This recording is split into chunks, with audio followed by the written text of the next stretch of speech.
Welcome ہے آپ کے اپنے چینل لفظوں کے سفر میں آپ اور ہم ایک ساتھ۔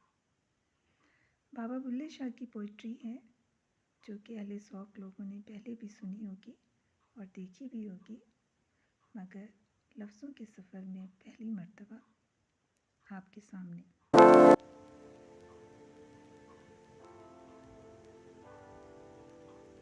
کر غور ہتھاں دیاں انگلیاں تے، کر غور ہتھاں دیاں انگلیاں تے، ہر ایک وچ فرق ضرور ہے، انج فرق ہے ساری دنیا وچ، انج فرق ہے ساری دنیا وچ، کوئی ظالم تے کوئی مجبور ہے۔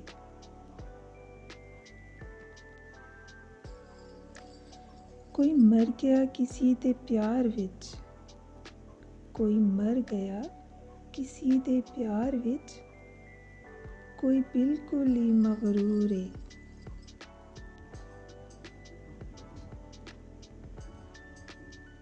کوئی مخلص دل وچ وسدا ہے، کوئی مخلص دل وچ وسدا ہے، کوئی اک دی پہنچ تو دور ہے۔